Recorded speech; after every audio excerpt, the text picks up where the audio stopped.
السلام علیکم ورحمۃ اللہ وبرکاتہ۔ اذان کے وقت یہ کام کرو، دولت سے مالا مال ہو جاؤ گے۔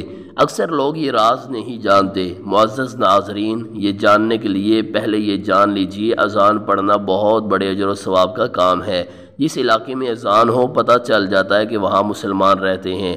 حضرت ابو سعید خدری رضی اللہ عنہ نے بیان کیا کہ میں دیکھتا ہوں کہ تمہیں بکریوں اور جنگل میں رہنا پسند ہے، اس لیے جب تم جنگل میں اپنی بکریوں کو لیے ہوئے موجود ہو اور نماز کے لیے اذان دو تو تم بلند آواز سے اذان دیا کرو، کیونکہ جن و انس بلکہ تمام ہی چیزیں جو مؤذن کی آواز سنتی ہیں قیامت کے دن اس پر گواہی دیں گی۔ یعنی حضرت ابو سعید رضی اللہ عنہ نے فرمایا کہ یہ بات میں نے نبی کریم صلی اللہ علیہ وسلم سے سنی ہے۔ بخاری شریف۔ فائدہ: اس حدیث میں مؤذن کے لیے قیامت میں گواہی کا ذکر ہے۔ قیامت میں آدمی ایک ایک نیکی کے لیے پریشان ہوگا، ایسے میں یہ گواہی آدمی کے لیے نجات کا راستہ ہموار کرے گی۔ اس لیے مؤذن بلند آواز سے اذان دے تاکہ دور تک جن و انس اور ساری چیزوں کو سنائی دے اور وہ گواہی کے کام آ سکے۔ ابو ہریرہ رضی اللہ عنہ کہتے ہیں کہ میں نے رسول اکرم صلی اللہ علیہ وآلہ وسلم کو فرماتے ہوئے سنا۔ ترجمہ: مؤذن کی آواز جہاں تک پہنچتی ہے اس کی مغفرت کر دی جاتی ہے اور ہر خشک و تر اس کے لیے مغفرت طلب کرتا ہے، اور اذان سن کر نماز میں حاضر ہونے والے کے لیے 25 نیکیاں لکھی جاتی ہیں اور 2 نمازوں کے درمیان کے گناہ بخش دیے جاتے ہیں۔ صحیح ابن ماجہ۔ اس روایت میں ذکر ہے کہ ہر خشک و تر چیز گواہی دے گی، گویا اس میں جن و انس، حیوانات، نباتات، جمادات سبھی شامل ہیں۔ یہ بات بخاری شریف کی مذکورہ بالا روایت سے مزید واضح ہو گئی۔ معاویہ بن ابو سفیان رضی اللہ عنہ کہتے ہیں کہ رسول اللہ صلی اللہ علیہ وآلہ وسلم نے فرمایا۔ ترجمہ: مؤذنوں کی گردنیں قیامت کے دن سب سے زیادہ لمبی ہوں گی۔ صحیح مسلم۔ فائدہ: لمبی گردن کے کئی معانی ہیں۔ کسی نے لمبی گردن کا مفہوم لیتے ہوئے کہا اللہ کی رحمت کی طرف دیکھنے والا، یعنی زیادہ اجر کا باعث۔ کسی نے اس کا حقیقی معنی مراد لیا ہے، جب قیامت میں لوگ پسینے میں شرابور ہوں گے تو ان کی گردن لمبی کر دی جائے گی۔ قاضی عیاض نے آناق میں الف کو زیر کے ساتھ کہا ہے، جس کا معنی جنت کی طرف جلدی جانے والا۔ ابو ہریرہ رضی اللہ عنہ بیان کرتے ہیں کہ رسول کریم صلی اللہ علیہ وسلم نے فرمایا۔ ترجمہ: اگر لوگوں کو اذن اور پہلی صف کے اجر و ثواب کا علم ہو تو اگر انہیں اس کے لیے قرآن اندازی بھی کرنا پڑے تو وہ قرآن اندازی ضرور کریں۔ فائدہ: اس حدیث میں بھی اذان کے بے پناہ اجر کا ذکر ہے، وہ اس طرح کہ اگر لوگوں کو اذان کا اجر معلوم ہو جائے اور اذان دینے کے لیے اپنا نام قرآن اندازی سے نکالنا پڑے تو بھی ایسا کرنے میں پیچھے نہ ہٹیں۔ صحیح البخاری۔ عبداللہ بن عمر رضی اللہ عنہما سے روایت ہے کہ رسول اللہ صلی اللہ علیہ وآلہ وسلم نے فرمایا۔ ترجمہ: جس شخص نے 12 سال اذان دی اس کے لیے جنت واجب ہو گئی اور اس کے لیے ہر روز کی اذان کے بدلے 60 نیکیاں اور ہر اقامت پہ 30 نیکیاں لکھ دی گئیں۔ صحیح ابن خزیمہ۔ یہ حدیث بالکل واضح ہے، جو 12 سال تک اذان دے اس کے لیے جنت واجب ہو جاتی ہے۔ سبحان اللہ! کام بہت آسان ہے اور انعام بہت بڑا ہے۔ اس کی حکمت یہ ہے کہ اذان ہی سے لوگوں کو نماز کی خبر ملتی ہے اور لوگ کام کاج چھوڑ کر مسجد کی طرف دوڑ پڑتے ہیں، جس کا ذکر اللہ تعالیٰ نے جمعہ کے تعلق سے سورہ جمعہ میں کیا ہے۔ ترجمہ: اے وہ لوگوں جو ایمان لائے ہو، جمعہ کے دن نماز کی اذان دی جائے تو تم اللہ کے ذکر کی طرف دوڑ پڑو اور خرید و فروخت چھوڑ دو، یہ تمہارے حق میں بہت ہی بہتر ہے اگر تم جانتے ہو۔ سورۃ الجمعہ۔ مزید برآں جو 12 سال تک اذان دیتا رہے گویا اس سے 12 سال کی نماز بھی کبھی نہیں چھوٹے گی، وہ ہمیشہ تکبیر اولیٰ کے ساتھ نماز ادا کرتا رہے گا، بلکہ خود انہوں نے ہی اقامت کی ہی ہوگی۔ نبی صلی اللہ علیہ وآلہ وسلم کا فرمان ہے۔ ترجمہ: جس نے 40 یوم تک نماز جماعت کے ساتھ ادا کی اور تکبیر تحریمہ کے ساتھ ملا تو اس کے لیے 2 قسم کی برات لکھی جاتی ہے، آگ سے برات اور نفاق سے برات۔ صحیح ترمذی۔ اذان دینے والوں کے لیے نبی صلی اللہ علیہ وآلہ وسلم نے بطور خاص دعا بھی کی ہے۔ ابو ہریرہ رضی اللہ عنہ سے روایت ہے کہ رسول اللہ صلی اللہ علیہ وسلم نے فرمایا، ترجمہ: امام ضامن اور ذمہ دار ہے اور مؤذن امین اور قابل اعتماد ہے۔ صحیح ابو داؤد۔ اے اللہ اماموں کو صحیح علم و عمل کی توفیق دے اور مؤذنوں کو بخش دے۔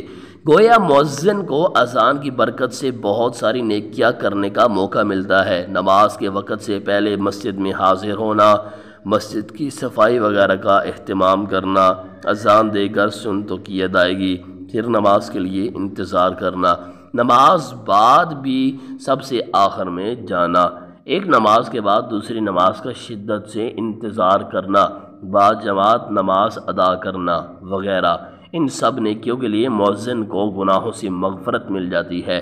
اور کیوں نہ ہو، نبی صلی اللہ علیہ وآلہ وسلم نے ان کے حق میں جو دعا فرمائی ہے، اے اللہ تو ہمیں بھی ان لوگوں میں بنا جن کے لیے جنت واجب کر دی جاتی ہے، اللہم آمین۔ اذان اسلام کا شعار ہے۔ نماز پنجگانہ کے لیے اذان کا طریقہ رسول اللہ صلی اللہ علیہ وآلہ وسلم کے زمانے سے رائج ہے۔ حضرت بلال اسلام کے پہلے مؤذن تھے۔ بلال اذانی کے الفاظ بھی قرآن و حدیث سے ثابت ہیں۔ ارشاد باری تعالی ہے، اور اس شخص سے زیادہ خوش گفتار کون ہو سکتا ہے جو اللہ کی طرف بلائے اور نیک عمل کرے اور کہے بے شک میں اللہ عز و جل اور رسول صلی اللہ علیہ وآلہ وسلم کے فرما برداروں میں سے ہوں۔ سورہ فصلت۔ جبکہ حدیث میں آتا ہے، حضرت انس بن مالک رضی اللہ عنہ سے روایت ہے کہ رسول اللہ صلی اللہ علیہ وآلہ وسلم نے فرمایا، اذان اور تکبیر کے درمیان جو دعا بھی مانگی جائے مسترد نہیں ہوتی۔ اس حدیث کو امام ابو داؤد، عبد الرزاق اور ابن ابی شیبہ نے روایت کیا ہے۔ اس حدیث سے معلوم ہوا کہ آپ اذان کے بعد جو دعا مانگو گے قبول ہوگی، چاہے نیک اولاد مانگو یا مال و دولت، اللہ سب کچھ عطا کرے گا انشاءاللہ۔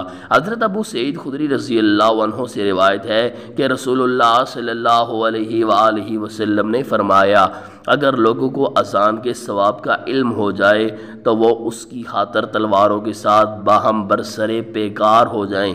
اس حدیث کو امام احمد نے روایت کیا ہے۔ عبداللہ بن عمر رضی اللہ عنہما آپ صلی اللہ علیہ وآلہ وسلم سے روایت نقل کرتے ہیں کہ 3 قسم کے لوگ قیامت کے دن مشک کے ٹیلے پر ہوں گے، جنہیں دیکھ کر اولین و آخرین رشک کریں گے۔ ایک ایسا غلام جو اللہ اور اپنے آقا کے حقوق ادا کرتا ہو، دوسرے وہ امام جس سے اس کے مقتدی راضی ہوں، تیسرے وہ مؤذن جو 5 وقت کی اذان دیتا ہو۔ مسند احمد۔ معزز ناظرین، اسلام میں لفظ اذان کے لغوی معنی مطلع کرنا، اعلان کرنا کے ہیں۔ اسلامی سیاق و سباق میں اذان سے مراد نماز کی کال ہے۔ یہ اذان کے ذریعے ہی ہے کہ مسلمانوں کو پتہ چل جائے کہ نماز پڑھنے کا وقت آ گیا ہے۔ مسلمانوں کو 5 لازمی نماز پڑھنے کا حکم دیا گیا ہے۔ انہیں اذان کے ذریعے نماز پڑھنے کے بارے میں مطلع کیا گیا ہے۔ وہ شخص جو اذان پڑھتا ہے اسے مؤذن کے نام سے جانا جاتا ہے۔ اذان کی ابتدا۔ جب مسلمان مدینہ ہجرت کر گئے تو انہوں نے ایک خوبصورت مسجد نبوی تعمیر کی۔ اب مسئلہ یہ تھا کہ مسلمان نماز کے وقت کے بارے میں کیسے جانتے ہیں۔ ایسی متعدد تجاویز تھیں، جیسے سور پھونکا یا بہت بڑی گھنٹی بجانا۔ ان تجاویز کو حضور نبی اکرم صلی اللہ علیہ وآلہ وسلم نے مسترد کر دیا۔ اب حضرت عمر رضی اللہ عنہ نے مشورہ دیا کہ یہ ایک انسانی آواز ہونی چاہیے جو نماز کے لیے آواز اٹھائے۔ پیغمبر اسلام صلی اللہ علیہ وآلہ وسلم نے اپنے ایک ساتھی سے حضرت بلال رضی اللہ عنہ کو کچھ الفاظ سیکھنے کو کہا جو آج ہم اذان کے الفاظ کے طور پر جانتے ہیں۔ ایک صحابی حضرت عبداللہ بن زید رضی اللہ عنہ نے جب یہ دیکھا کہ حضرت صلی اللہ علیہ وسلم اس سلسلے میں بہت زیادہ فکر مند ہے اور کوئی بہتر طریقہ سامنے نہیں آ رہا تو وہ بہت پریشان ہوئے۔ ان کی دلی خواہش تھی کہ یہ مسئلہ کسی نہ کسی طرح جلد از جلد طے ہو جائے تاکہ حضرت صلی اللہ علیہ وسلم کی فکر و پریشانی دور ہو جائے۔ چنانچہ یہ اسی سوچ و فکر میں گھر آ کر سو گئے۔ رات کو خواب میں کیا دیکھتے ہیں کہ ایک فرشتہ ان کے سامنے کھڑا ہو کر اذان کے کلمات کہہ رہا ہے۔ جب صبح ہوئی تو اٹھ کر بارگاہ رسالت صلی اللہ علیہ وسلم میں حاضر ہوئے اور اپنا خواب بیان کیا۔ حضرت صلی اللہ علیہ وسلم نے ارشاد فرمایا کہ بلا شبہ یہ خواب سچا ہے، اور فرمایا کہ بلال رضی اللہ عنہ کو اپنے ہمراہ لو اور جو کلمات خواب میں تم کو تعلیم کیے گئے ہیں وہ ان کو بتاتے رہو، وہ انہیں زور زور سے ادا کریں گے کیونکہ وہ تم سے بلند آواز ہیں۔ مظاہر حق جدید شرح مشکات شریف۔ چنانچہ حضرت بلال رضی اللہ عنہ نے اذان دینا شروع کی اور ان کی آواز شہر میں پہنچی تو حضرت عمر فاروق رضی اللہ عنہ دوڑتے دوڑتے آئے اور عرض کیا کہ یا رسول اللہ صلی اللہ علیہ وسلم، قسم ہے اس ذات پاک کی کہ جس نے آپ صلی اللہ علیہ وآلہ وسلم کو حق کے ساتھ مبعوث فرمایا، ابھی جو کلمات ادا کیے گئے ہیں میں نے خواب میں ایسے کلمات سنی ہیں۔ یہ سن کر حضرت صلی اللہ علیہ وسلم نے اللہ تعالیٰ کا شکر ادا کیا۔ منقول ہے کہ اسی رات میں 10، 11 یا 14 صحابہ کرام رضی اللہ عنہم نے ایسا ہی خواب دیکھا تھا۔ بہرحال اذان کی مشروعیت میں صحیح اور مشہور یہی ہے کہ اس کی ابتدا حضرت عبداللہ بن زید انصاری اور حضرت عمر فاروق رضی اللہ عنہما کا یہی خواب تھا جو انہوں نے اس رات دیکھا تھا۔ اس میں شک نہیں کہ اذان اللہ تعالیٰ کے اذکار میں سے ایک عظیم ترین اور اہم ترین ذکر ہے، جس میں اللہ تعالیٰ کی وحدانیت اور حضور نبی کریم صلی اللہ علیہ وسلم کی رسالت کی شہادت کا اعلان کیا جاتا ہے، لوگوں کو کامیابی اور کامرانی کی طرف بلایا جاتا ہے اور اسلام کی شان و شوکت کا ایک بہترین عملی مظاہرہ کیا جاتا ہے جس کی مثال دنیا کے کسی بھی مذہب میں نہیں پائی جاتی۔ اسی وجہ سے اذان کی بہت فضیلت احادیث میں بیان ہوئی ہے۔ حدیث میں یہ بھی آتا ہے جب مؤذن اذان پڑھتا ہے شیطان اذان سن کر اس علاقے سے فرار ہو جاتا ہے، جب اذان ختم ہو جاتی ہے تو شیطان واپس آ جاتا ہے اور نمازیوں کے دلوں میں وسوسے ڈالتا ہے، اور نبی صلی اللہ علیہ وسلم نے فرمایا جب اذان سنو تو خاموش ہو جاؤ اور مؤذن کے ساتھ اذان دہراؤ، آپ کو بھی اس کے برابر اجر ملے گا۔ اذان کے بعد مجھ پر درود پاک پڑھو اور دعا کرو، قیامت کے دن میری شفاعت آپ کے لیے حلال ہو جائے گی۔